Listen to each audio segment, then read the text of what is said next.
What's going on, everyone? Welcome back to the channel. As you've already seen in the headline, today's video is going to be about working on our world's cheapest ZX10R or ZX10R. Now, for those of you who don't know or maybe new to the channel, this bike is the world's cheapest built ZX10R, and for those of you who haven't seen the videos, I'll go ahead and link a description to that below.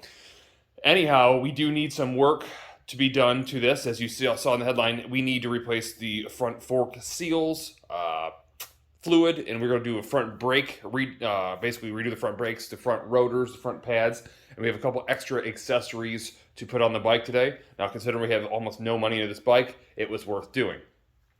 Now, let me bring you with me real quick, and I will show you exactly what I mean.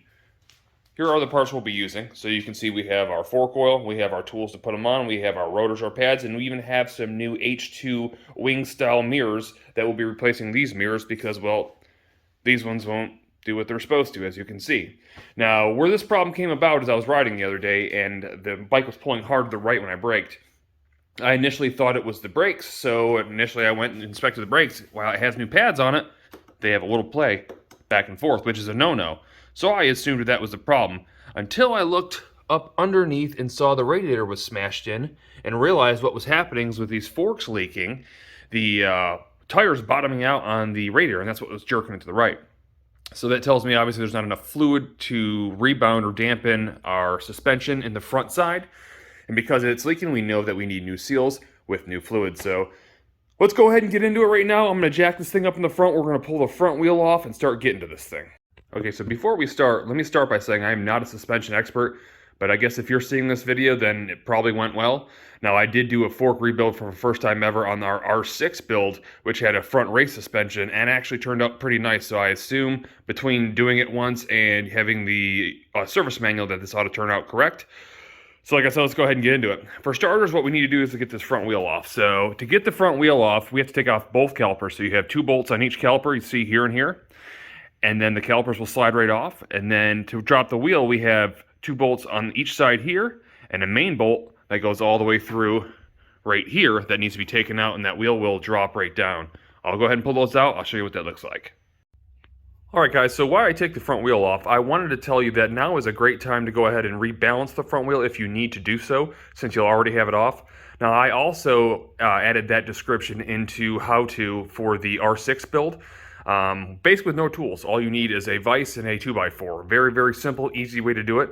But I also want to let you know that you don't necessarily need to even take it off the bike if you don't want to. The key here is just simply taking off your rotor so there's no contact against your wheel or no resistance. So like you'll see right now, I'll go ahead and spin this wheel here. And you'll see how it continually moves freely like so. That's all you need. And then again, a couple weights and maybe a piece of tape, and that's really all you need to get that thing balanced. Anyways, I'm not going to show you how to do that. You guys can look or reference to the R6 video if you need to do that. But for now, I'm going to finish taking off this front wheel. Alright, so now that the front wheel's off, as you'll see over here, the next steps are to unbolt basically the fork itself and drop it down. A few different things that I have to do if I look inside here. I have a couple zip ties that have to be untied for obvious reasons. We are going to unbolt the sides of the upper triple tree right here, and our aftermarket clip-on that we have here, and then two lower bolts right here, and we're going to go ahead and pull this thing straight down through the bottom. Now, the tricky part here is making sure that the front end is lifted up high enough to make sure that that fork could basically pass this this lower clamp right here. It's really, really close at its height. I might have to raise it just a little bit, but that's why I use a jack underneath the headers, because it allows me to get whatever kind of height that I need to while the stand keeps it stable in the rear. So let me go ahead and unbolt those. I'll pull those out. Alright guys, a quick note, I'm about to drop this fork, but before I loosen the last bolt, I wanted to show you, for those of you that maybe are using aftermarket bars or different angles like this, you might want to go ahead and mark all these in a straight line just to make sure that you get those aligned correctly. Otherwise, you're going to be going back and forth trying to adjust your bars at the end. This makes your headache a lot less, well, of a headache. Alright, now after all your bolts are loosened or removed, the last bolts to disconnect are these right here. Now this is a solid way of destroying your fender like I have the other side. But for the most part, this is a pretty tough front fender. You should be alright, and these forks aren't very heavy. So by simply unscrewing like so, you'll see it's already loosened up a bit. One more underneath it, and then we'll slide this thing out. Like I said, for the most part, this is usually a pretty simple process. If you don't drop your tools, of course. Alright, so she should be about out right there. And this fork ought to wiggle its way down. Now you'll have to work with the clip-ons by shaking them out because naturally they want to stick. Because it's a very tight tolerance when you're sliding these things out. But all you gotta do is wiggle back and forth. I know it's a little bit tough to see on camera since the camera's so close, but there's our fork tube. Really easy. There's not a whole lot to it. I'm gonna go ahead and slip out the other side real quick, and I'll show you what we do in the vise to get these things taken apart. I always find it enjoyable to look at bikes like this. It looks like a shark going to grab something or something screaming. Anyhow, I just figured I'd show you why I'm here. You kind of see the damage now to the radiator. Fortunately, it's not leaking. That is a brand new radiator. At some point, I'll probably replace it just because, well, I don't want to overheat. I know these bikes can run kind of hot, but so far it's not overheated, so I'm going to leave it alone for now. Anyhow, moving back over here, there's our forks right here. We're going to go ahead and get those things taken apart. Okay, so here we have it clamped in our vise. I went ahead and put a big chunk of rubber on the back side and this microcloth on the front side. You don't have to crank this thing down. It doesn't take much to pop one of these things off. So don't clamp it to the point where you're going to bend it. I got to have my vise at an angle to get clearance to make it basically fit the way it's supposed to. And then you look just above here, you'll see our top nut. And I'm going to go ahead and take a 24mm ratchet, like so. I'm going to hold it while I slowly spin this thing out. And I'm going to keep spinning it. Eventually this whole top unit will pop right out and we'll lift it out. Okay, so I got it all spun out right now. And all you need to do after that, make sure you got your tools next to you that you're going to need. Just go ahead and lift the bottom of the fork and it'll pull the whole thing right out. And then we have our fork tool that will slide over top of it and hold those divots right there. I can't really do this on camera, but let me put that together and I'll show you what it looks like. Okay, so just before I throw in that tool, I want to go ahead, I want to basically drain whatever fluid I can out of this tube right now. Most of it's still going to be stuck in there, but obviously to make sure that our bench doesn't get full of oil everywhere, the more we can clean out, the better. So I'm going to go ahead and take this out, pour it upside down, we'll put it back on, I'll get that tool on for you. Okay, so here's our tool installed right now. This fork is a little bit different from the Yamaha's version, because typically the Yamaha, all we do is we'll press this thing down and separate it. You'll see a little nut down there, and we'll slide this tool in to hold it. As we loosen the nut and pull the top cartridge out. However, this particular one, I don't see the nut. I haven't pushed it down yet. This is where a lot of people tell you it's always better to have two sets of hands. One guy pushing it down and the other guy servicing the top to get the nut out.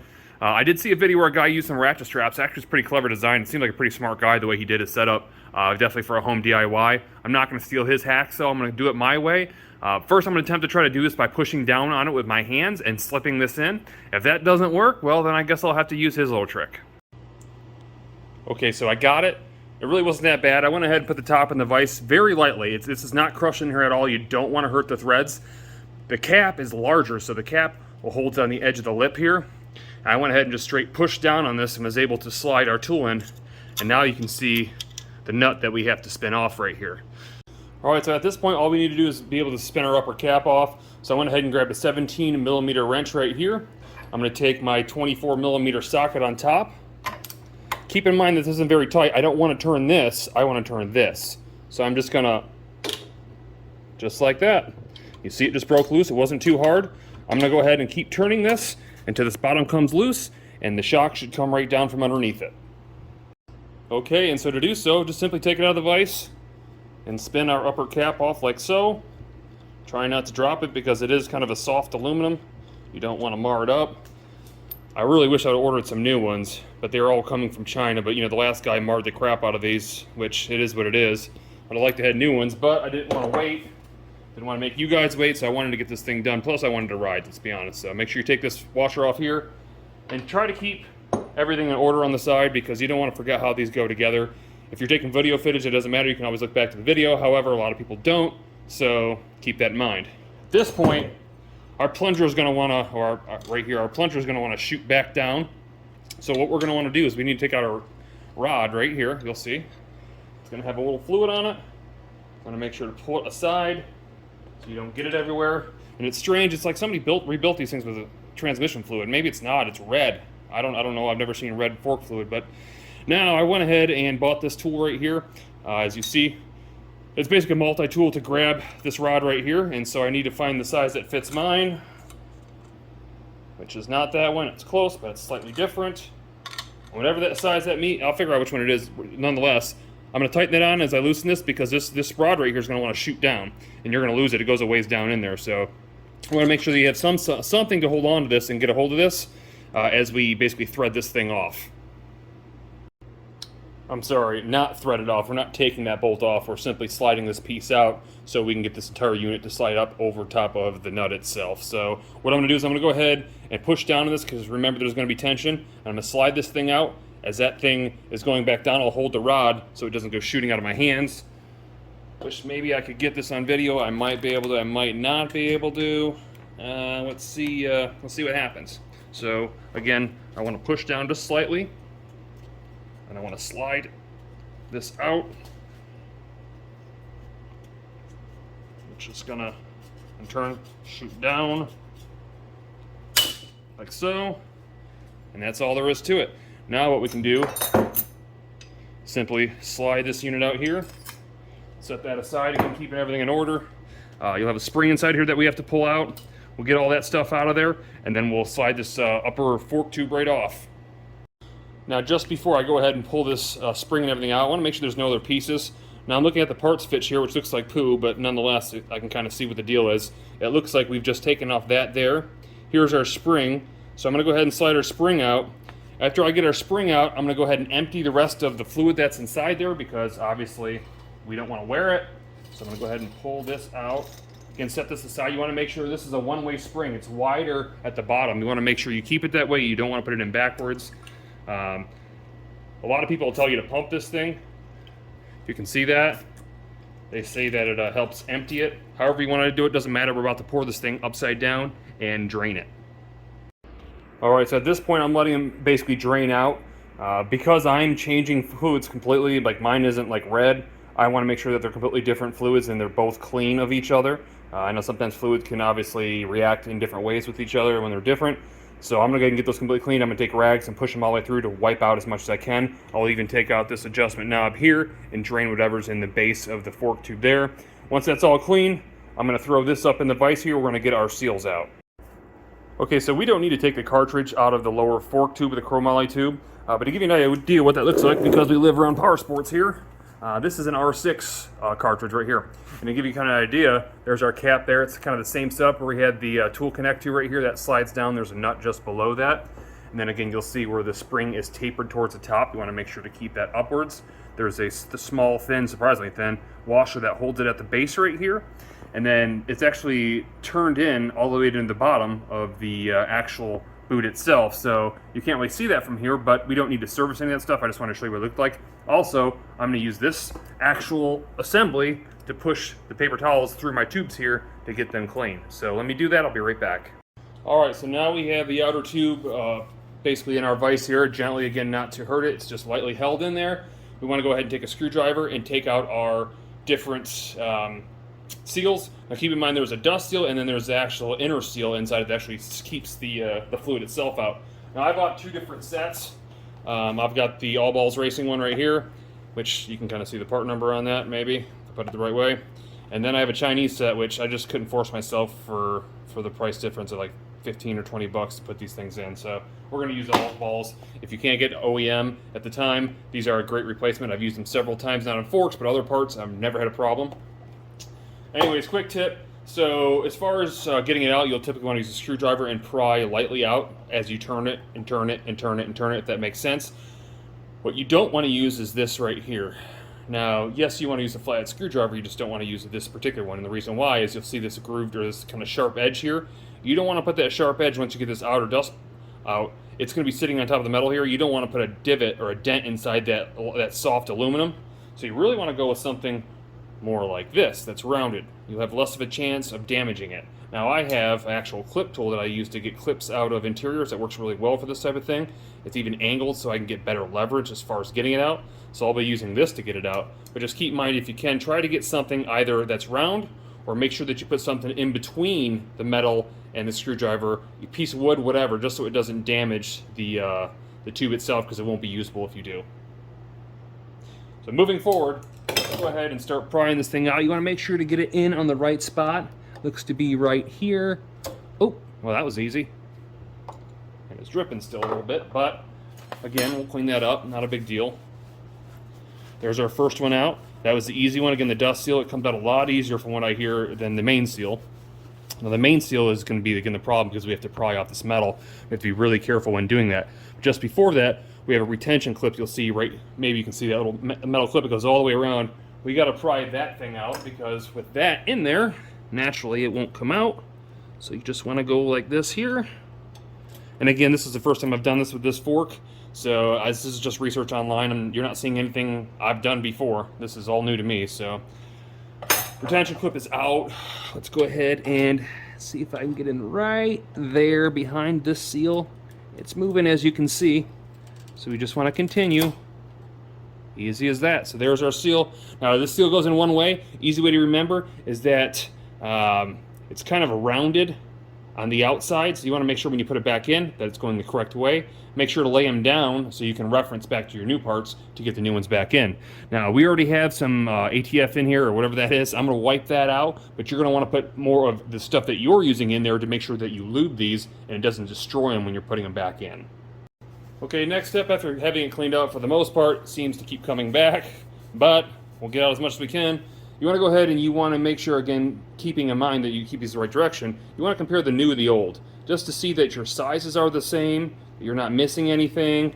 I can see that the new one, you probably can't tell, is just a hair, if you can see that or not, it's just a hair smaller all the way around, which is probably the reason it was leaking before. So you want to go ahead and make sure to put these in, again, the correct way. We're going to start with our back, slide everything in, and I'll show you what it looks like when it's all together. Alright guys, so I ran into a bit of a hiccup. This kind of sucks. I was just going ahead and putting some of the new fork oil on my finger and putting it around the new seal when I noticed that, if you can see that. Basically ripped all around the edge here, is gone. Brand new, unopened. Look at that. So I might be forced to use the cheap Chinese one. I don't know. I'm really, really not happy about that. It really sets us back. But what can you do? It is what it is. I need to go ahead and make sure that the other ones aren't ripped. And they don't appear to be.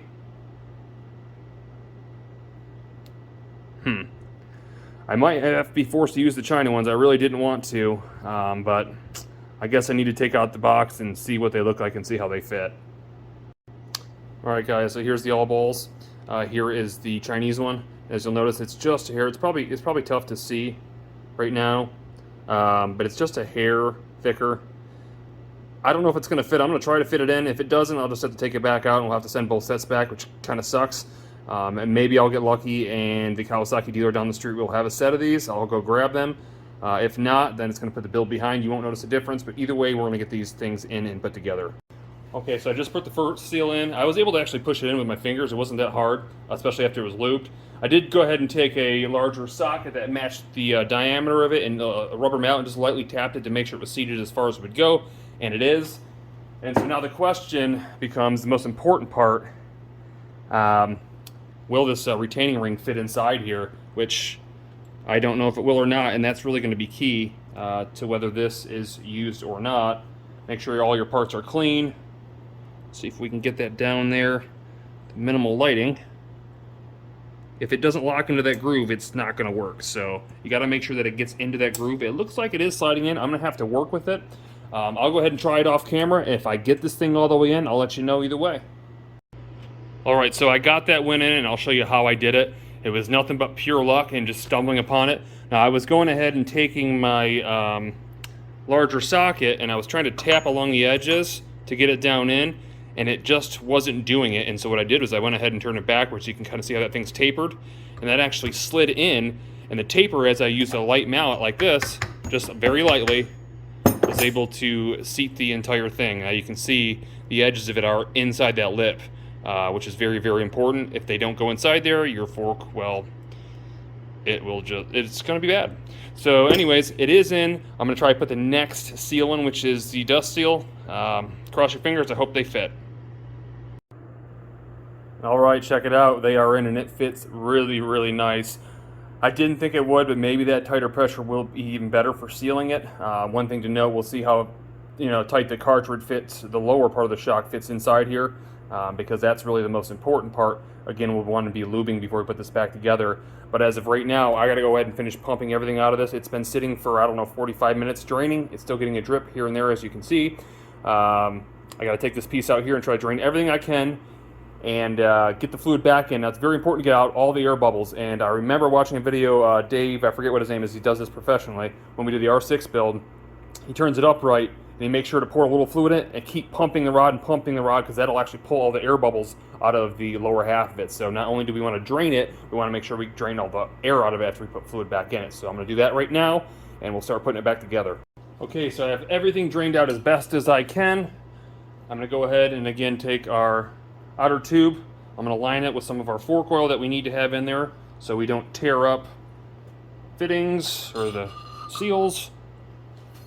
You want to be very careful when you slide this thing on, because there's little springs in there you don't want to have pop loose. You just kind of want to work it as best as you can, like so. Still going, and there we are. Perfect. And it is a nice tight fit. I can definitely tell it's holding seal as I'm pulling on it. We can pull everything back up. Now the next part is going to be getting this thing all the way down and getting our stuff back together. So let me get everything set up. Alright guys, so these forks require 19.5 fluid ounces of fork oil after they've been completely taken apart and dried out. We'll say it's dried out for the most part, plus or minus like half an ounce. So anywhere from 19.5 to 20 fluid ounces. So we went ahead and put it in our unit right here. And we're going to pour some inside the fork right now. Again, I want to get all air bubbles out of here. So we're going to pour a little bit down in there.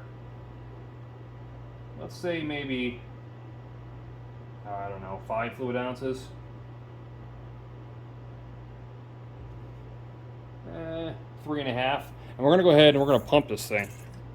Because again, we want to get all the air bubbles out. You're going to see it's going to start getting tighter and tighter as you pull it up and down. It's a good thing. That means that the air bubbles are out and you're getting nice, tight fluid moving back and forth. So you can see if you compare what's in the bowl down there that we took out, that's definitely not 19 ounces. That's probably about half of that. So they were definitely leaking, and whoever did it originally didn't do a very good job. Also, I remember when I built this bike, basically all the settings were farthest out. So it was a super spongy ride. I had to adjust all that. So we should be good now. We're going to start assembly of the spring and basically reversal of what we took apart. You guys ain't going to believe it, but boy am I lucky. So I'm getting the fork tube put inside our vise to try to get it as straight as I can, and the camera bipod just decided it wanted to go over. And guess what went right in that oil? Yup, and I was able to grab the camera and get it cleaned off. It seems to be working fine. I got all the oil off it. I think we're going to be okay. But wow, my heart about dropped on that one. So let me clean this up real quick, and then we're going to move to filling this thing up. Now basically I was kind of jumping ahead of myself, so I can't put the spring in just yet. We got to put the rest of the fluid, and we got to do a little bit of measuring. But we'll get to that here in a second, and we'll finish up. Alright, back in business, I think. Anyhow, what we want to do right now is we want to take the rest of our oil and we want to get it inside this tube before we put it in the spring. And with it fully depressed, which it is right now, we need to measure out with a measuring tool 91 plus or minus 2 millimeters of total depth until you touch the fluid itself. So basically what I'm going to be doing, pouring that fluid in, I'm going to be taking this, coming all the way down to there, just to the point where it gets a little bit of oil on the end of this, and then we'll know we're perfectly full. That case, you know, if for some reason I didn't get a little bit of that little red oil out in the very bottom, I couldn't, you know, I'll make sure that it's not overfull and we're not blowing out our shocks. So let me get that in there. I'll show you kind of how that works. Alright, in our case, you'll see the very tip right here is just about barely inside the oil, which is our, probably I'll say our plus 2 millimeters worth. And I actually have 2 ounces left. That means there's 2 ounces still of that fluid, even though I thought I got all of it out in the bottom of that fork tube. So anyhow, it's time to start going ahead and throwing everything back together. We need to put our spring on this piece here, and again we have to compress it so we can slide our metal tool here back in and get our cap back on. Alright guys, so I got it, but I'm going to tell you right now, it was not with one set of hands. It was even tough with 2 sets of hands. Now, I was able to do the R6 somewhat, I wouldn't say easy, but it wasn't that bad. This one, not so much. So now that we're all set up, we got to get this thing out to relieve pressure and allow this thing to come back up. We got to get this tool off too, and then we'll screw our cap back down into it. Okay guys, one done. I won't make you sit around for the pain of the other one. I'll get that one done, we'll slap them back on, we'll start putting together our brakes. Alright, so it's time to move forward to our brakes like I said we would. We want to install our new rotors and pads, which I have over here. I'll grab again and show you. Kind of a new style or whatnot. That's what we're putting in there. And before I can put those on, well, I got to take the old ones off. So I need to take basically these 5 bolts off here. This thing will pop off. Keep in mind when you're doing this though, you can't just throw the bolts back on. You got to use some Loctite, because if you don't and those things come loose, you're in trouble. I mean, literally like flipping your bike in trouble. So I'm going to pull those out. I'll show you what they look like off, how they compare to the old to the new, and then we'll get the new on. Okay, so just before I pull out these last 2 bolts, I wanted to show you guys something. If you don't have a problem like I do, before I take out these last 2 bolts, where you can see your caliper literally, or your rotor literally move like that, not this way, because it's supposed to move a tad that way. It's not supposed to go this way. But if you don't have that problem and you're wondering, are my rotors any good? Most rotors are stamped right on them somewhere telling you the minimum distance. So you probably can't see that from here, but if you see this, this says the minimum is 5.5 millimeters. So if you take a gauge like we have right here, you want to zero it out, make sure it starts at 0. If you can see that. All right, we're going to go ahead and we are going to test this. Just like so. Careful when you're pulling it out, you don't open it up anymore. We're at 5.89, so we're still actually within our limits if this thing didn't have so much play on it. But obviously it's got play, it's got to go. So again, I'm going to pull out the last 2 and throw on the new one. Okay, so our last 2 bolts are out. This should lift right off. Simple as that. Now we can compare to our new, making sure our sizes are the same as they should be since we ordered them that way. They look to be, our bolt patterns look to line up correctly. Everything looks good there. One thing I will say that I think are better about the replacements, even though I couldn't find really any name brand, this is just eBay China type stuff. Everything OEM I think is Sunstar, and I couldn't find anything new OEM. But if you look at how many points of attachments are on the new one compared to the old one, you got 7 on the old one, and I got looks like 9 on the new one. So definitely a stronger rotor, and obviously they call these the wave rotors. So whatever. Let's see how these things fit on. They always have an embossment on them. I always put that on the outside. These particular ones have bolts that don't have any tapered bolt holes. It's the same as the original, so that's good. So that's how it looks like that. Now I'm going to go ahead and I'm going to put my Loctite on all my bolts. I'm going to set them in and I'm going to torque them down. And there you have it. There's our rotor on one side. Now I'm going to flip it over and do the other. So there you guys have it. Both rotors are on and ready to go. As far as something I wanted to share with you, these are called bobbins, and these are actually what goes bad on the rotor. These are supposed to have a little bit of play side to side like this because it stops the bike from holding the rotor and shaking the front end. It's kind of a safety thing. That's why you'll see kind of a tension washer right there, if you can see that behind it. But when these things do go bad, they are replaceable. But what it costs to replace these bobbins and the amount of work that it takes versus just getting new rotors seems to be a moot point to me. That's why I didn't do it. The only benefit I could say to this rotor over this one, again, I haven't used it yet, as far as I'd say visually, is I like the color of the anodizing gold on the original better than the light gold that comes with the new ones, because it matches the other stuff on the bike. But you gotta do what you gotta do with. Anyhow, I don't know. We're going to look at the brake pads right now. I don't think I'm going to replace them because I don't know this brand. It seems to be just a cheap brand, and the ones that are on it are a good brand, and they only have like 120 miles on them. So I might keep the originals on. Let's go ahead and take a look at that and see what they look like. All right, guys, and looking at these pads, you can see they're still brand new. Very minimal wear, maybe a slight bit more on the outside than the inside, but hardly nothing. And these have been a good pad, so I really don't want to take them off yet. The brakes could use a good cleaning. I'm not going to mess with that right now. I got a couple other things I got to get done. So we're going to go ahead and throw these things back on. And we'll keep these as backups. But again, a lot of times you use these cheap pads and you end up with brake dust just all over everything, and they tear up your rotors. I just don't typically care for them. Again, I can't really speak for this particular brand. I've never used them. But considering they were a throw-in with the rotors, I assume they're not the best. So let me move forward. Let me throw this wheel on, and we'll start moving on to a couple other things. Okay, so the wheel's back on. All I gotta do is put on the calipers, but before I do that, just because I'm not changing the pads doesn't mean I won't show you exactly how to do that. It's actually really simple. If you take your caliper just like so, you'll see that there is 2 pins in each one of these calipers. Do this with one hand. You got one here and one right there. You see those pins? All you're gonna do is take a little, it could be anything, but any kind of punch, and you're just gonna punch those. They pop right out. Then the hardware that you see that I'm holding right here, that comes out this way and your pads will drop straight out the bottom. It's super simple and only takes about 30 seconds for each one to basically replace it. So all you're going to do is drop your new pads back in, hold them in place, lay your hardware there, and pop the pin back in. Very, very quick, very, very simple, and there's really nothing to it, so I didn't really feel the need to actually put that in a video, but it's pretty simple. So anyways, I'm going to throw these back on, and we're going to move forward. Alright, to ring in a finale to this video, we're going to go ahead and install these new H2 style mirrors. Now, I will tell you, I've not seen any reviews on these yet, but what I can tell you is they are nice and tight, and they should not be sagging like these do. So I like the way they look. They're actually adjustable, so it turns into a blade, so you're trying to have as least resistance as possible. It's kind of neat the way they work. But they look to be fairly stiff, which I do like. Now, I will say that most of these things posted online are all around like the $149 range, but I found these for a spicy like under 40 bucks. They're right around 40 bucks, and I think the price is going down. Not to worry, I'm going to link that description below, along with all the other parts that I put on the bike today. So let's go ahead and move forward, and let's take off the old ones and put on the new.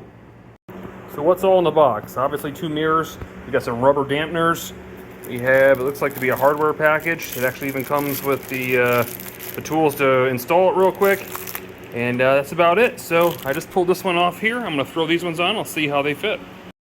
Alright, so quick comparison, there's blade mode, and then obviously the mirror, when you want to use the mirror, turns out like so. I think it's pretty cool, it's different looking. It definitely looks like wings or something. I like the old style, but like I said, they just don't hold up, and these ones are just like, man, they're so much more stiff. I know that they're not going to move, which is really what I need. I need to be able to see out of my mirrors, otherwise I just wouldn't have them on the bike. Anyhow, let me throw the other one on, and we'll call this video a wrap. Alright guys, now that's a wrap on this video. I didn't leave anything out regarding suspension except for one thing, and that was adjusting all your dampening settings. The reason I did so is that everybody's a different size, height, weight, and likes a different type of ride, whether it be harsher or softer. So there's really no magical number that you can plug in and be a perfect riding bike, even from factory. So what I will tell you is the factory manual does show some different specifications from soft to hard, but they base that on a 150-pound rider, and that I am not. So I have to actually ride this thing to get it dialed into how I want it, as will you as well. In any case, I hope you guys found this video helpful. If any of you are out there rebuilding your forks or replacing your rotors, I hope this was a helpful video for you. I do want you guys to subscribe if you aren't already, because we got a lot of amazing content coming up, as you'll see. And if you like this video, found it helpful, definitely throw that thumbs up. I'll see you on the next one.